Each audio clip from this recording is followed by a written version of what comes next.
साला इधर क्या है, मेरे को देखना पड़ेगा। लगता है अरे बाप रे, ये तो मध है।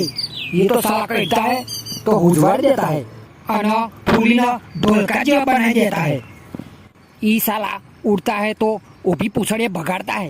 ई साला उड़ता है तो ऊभी पूछड़े भगाड़ता है। रूमुम चेड़े पड़ता है। ई चेड़े पड़ता है तो धुंगा जोवाई नहीं रहता। એવું થઈ જાય છે। ઉડ્યા ના તો માન લો ફાટી ભાગો, આપણી પણ ફાટી। હેડો હેડો હેડો જલ્દી ભાગો। તમે જોઈ શકો છો આપણે આવી ગયા છે એક મોટા ડાયટા જંગલમાં, બરાબર છે। અને અહીંયા તમને જોવા મળશે એક મધ, અને આપણે એકદમ જોડે જઈને ઉતારવાના છે એનો વિડીયો। તો બને રહો વિડીયોમાં, આપણે જોઈએ મધ, દેશી મધ, બરાબર છે। પહેલી વાર તમને જોવા મળશે અહીંયા દેશી મધ। હું લઈ જાઉં છું તમારો આપણો કેમેરો નજીક, બરાબર છે। તો તમે જોઈ શકો છો દૂરથી મને પણ ગાંઠ ફાટે છે અહીં, બરાબર છે। મારી પણ ફાટી રહી છે, પણ આપણે ઉતારીએ છીએ મધ। બહુ નજીક જઈને ઉતારી રહ્યો છું। તમે જોઈ શકો છો અહીંયા કેટલો બધો એક પૂળો જોવા મળી રહ્યો છે, મોટો ડાંટ છે મિત્રો। હું થોડું ઝૂમ કરીને તમને બતાવી રહ્યો છું કે મધ કેવડું મોટું છે અને કેવી રીતે બેસી રહ્યું છે। બહુ ઝૂમ થઈ ગયું છે મિત્રો।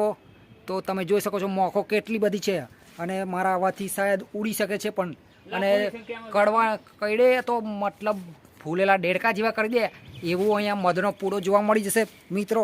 તમે ખતરનાક જગ્યાએ અહીંયા આવીને જોયું, બરાબર છે। આંકડામાં અને લાઈન પર બેઠું છે મધ, અને મોખો પણ તમે જોઈ શકો છો આ એકદમ ફૂલાડીને ધેમડો કરી નાખે એવી છે। આ કઈડે તો કાટ બાટ લગાવવો પડે, બાકી હોજો ઉતરે નહીં એવું છે અહીંયા આગળ, બરાબર છે। તો મિત્રો અહીંયા તમે લાઈક કરવાનું ભૂલતા નહીં, બરાબર છે। હું આંગળી કરું છું પણ કઈડવાની શક્યતા છે, બરાબર છે। તમે જોઈ શકો છો અહીંયા આગળ આ મધ છે, બહુ મોટું ડાઈટ, બરાબર। તો લાઈક કરવાનું ભૂલતા નહીં અને શેર કરવાનું પણ ભૂલતા નહીં, મને પણ ફાટી રહી છે ભાઈ। તો ગાઈઝ કેવો લાગ્યો આપણો વિડીયો અને કેવી મજા આવી મધ જોવાની, બરાબર છે। એક લાઈક કરી દેજો, કારણ કે આજે સૌથી નાનો વિડીયો બનાવ્યો છે, કારણ કે તમને મજા આવે થોડીક જોવાનો ટાઈમ મળી જાય એટલા માટે સૌથી નાનો વિડીયો બનાવ્યો। અને મધ જોવા લઈ ગયા આપણે કંપનીની અંદર, બરાબર છે। જંગલ નહોતું અહીંયા આગળ, મતલબ કંપની હતી ત્યાં આગળ આપણે લઈ ગયા હતા અને મધ જોવા લઈ ગયા હતા। સરસ મજા આવી હોય તો લાઈક અને શેર કરી દેજો મિત્રોને, બરાબર છે। મધ જોવા માટે ગયા એ શેર કરજો અને લાઈક અને કોમેન્ટ કરી દેજો, બરાબર છે। આવતો વિડીયો ફરી મસ્ત સરસ મજાનો લઈને આવીએ, ત્યાં સુધી આપણે જય માતાજી।